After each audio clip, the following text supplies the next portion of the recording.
श्री स्वामी समर्थ. नमस्कार मित्रांनो, होळीच्या अग्नीत या 5 वस्तू चुकूनही कधीही टाकू नका. यामुळे उलट परिणाम होऊ शकतो. गरिबी येऊ शकते आणि घरात दारिद्र्य येऊ शकते. काही लोक नकळत होळीच्या अग्नीत अशा वस्तू टाकतात ज्याचा चुकीचा परिणाम होऊ शकतो. त्यांना हे माहीतच नसते की या वस्तू जाळल्याने घर उद्ध्वस्त होण्याच्या उंबरठ्यावर येऊ शकते. म्हणूनच या व्हिडिओमध्ये आम्ही तुम्हाला सांगणार आहोत की कोणत्या वस्तू होळीच्या अग्नीमध्ये अजिबात टाकू नयेत आणि कोणत्या वस्तू शुभ मानली जाते. पंचांगानुसार यावर्षी फाल्गुन पौर्णिमा तिथी मार्च 13 गुरुवार रोजी सकाळी 10:36 सुरू होईल आणि मार्च 14 शुक्रवार रोजी दुपारी 12 वाजता समाप्त होईल. चंद्रोदयन मार्च 13 रोजीच होणार असल्याने पौर्णिमा व्रत मार्च 13 गुरुवार रोजी ठेवले जाईल. दुसऱ्या दिवशी जेव्हा दुपारी पौर्णिमा समाप्त होईल त्यावेळी पौर्णिमा स्नान आणि दान केले जाईल. होळी दहन मार्च 13 गुरुवार रोजी होईल. म्हणजेच या दिवशी पौर्णिमा व्रत आणि सत्यनारायणाचे व्रत देखील राहील. रंगांची होळी मार्च 14 शुक्रवार रोजी खेळली जाईल. तुम्ही दोन्ही दिवशी 13 आणि 14 मार्चला स्नान आणि दान करू शकता, परंतु ब्रह्ममुहूर्तात पौर्णिमा तिथीच्या वेळी स्नान करणे सर्वात उत्तम मानले जाते. पौर्णिमा लागताच भद्रकाळ सुरू होईल. भद्राकाळ मार्च 13 गुरुवार रोजी सकाळी 10:03 ते रात्री 11:02 राहील. होलिका दहनासाठी शुभ मुहूर्त मात्र मार्च 13 गुरुवार रोजी रात्री 11:26 मध्यरात्री 12:30 राहील. भद्रामुखाचा कालावधी रात्री 8:01 ते 10:02 असेल. भक्तांनो, जर दिवसा भद्रकाळ सुरू असेल तर होलिकेची पूजा संध्याकाळच्या शुभ मुहूर्तातच करावी. होलिकेचे पूजन आणि देह नेहमी शुभ मुहूर्तावरच करावे, कारण अशुभ वेळी केलेली होळी देहन जीवनभर त्रासाचे कारण ठरू शकते. आता चंद्रग्रहणाबद्दल बोलूया.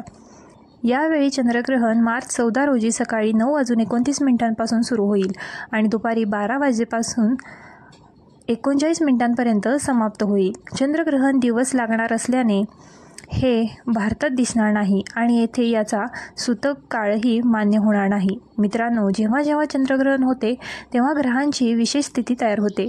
या काळात मंगळ, सूर्य आणि राहू समोरासमोर येतात. आपल्या वेद पुराणांमध्ये सांगितले आहे की चंद्रग्रहणाच्या वेळी देवी शक्तींचा प्रभाव काही काळासाठी कमी होतो. शास्त्रांमध्ये नक्षत्रविद्यानुसार होळीची रात्र सिद्धप्राप्तीची रात्र मानली जाते. या रात्री सकारात्मक आणि नकारात्मक दोन्ही प्रकारच्या ऊर्जा अतिशय सक्रिय राहतात.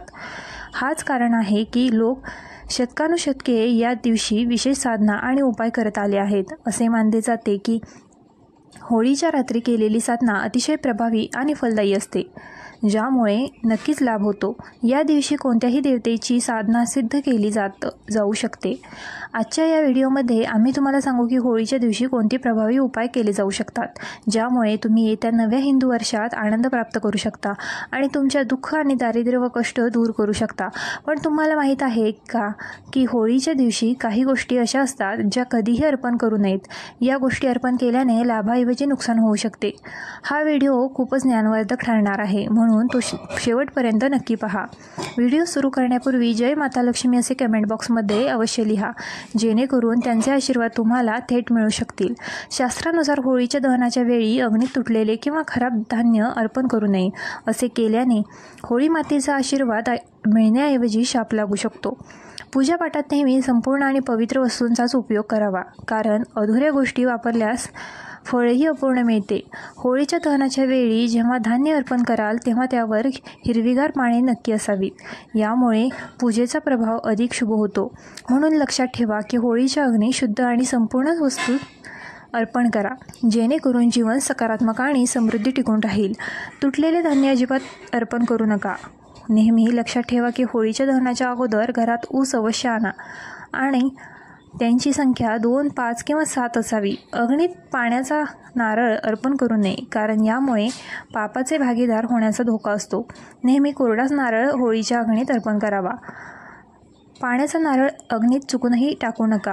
जेव्हा कोरडा नारळ होळीच्या अग्नीत अर्पण कराल तेव्हा तो आधी संपूर्ण कुटुंबाच्या हाताने स्पर्श करून घ्यावा. असे केल्याने होळी माता तुम्हाला धनसमृद्धी देऊन जाईल आणि तुमचे कष्ट आपल्यासोबत घेऊन जाईल.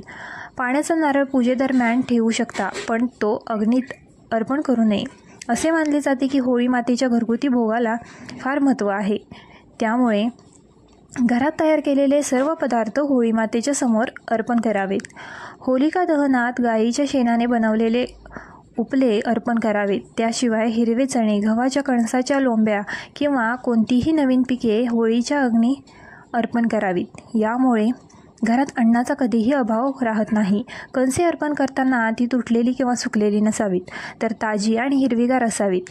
सुकलेल्या कणसांना अर्पण केल्यास पाप लागते. शास्त्रानुसार जर मासिक पाळी सुरू असेल तर होलिका दहनाची पूजा कोणत्याही दुसऱ्या व्यक्तीकडून करून घ्यावी.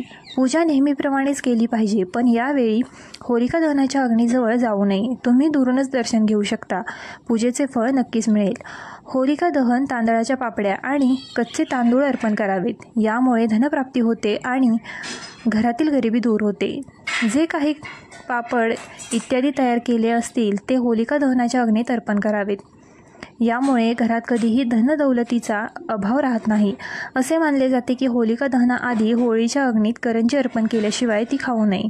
प्रथम माता लक्ष्मीला भोग द्यावा आणि नंतर त्याचे सेवन करावे. कुटुंबातील सर्वांनी एकमेकांना करंजी खायला द्यावी. यामुळे परस्पर प्रेम आणि संबंध दृढ होतात. मातेचा भोग अर्पण करताना करंजी अपवित्र करू नये. पूजा संपल्यानंतरच याचे सेवन करावे. नेहमी लक्षात ठेवा की मातेच्या करंजीचा भोग घेतल्यानंतर कन्यांना देखील करंजी खाऊ घालावी आणि त्यांना दक्षिणा द्यावी. यामुळे नवदुर्गा आणि माता राणीचे आशीर्वाद प्राप्त होतात.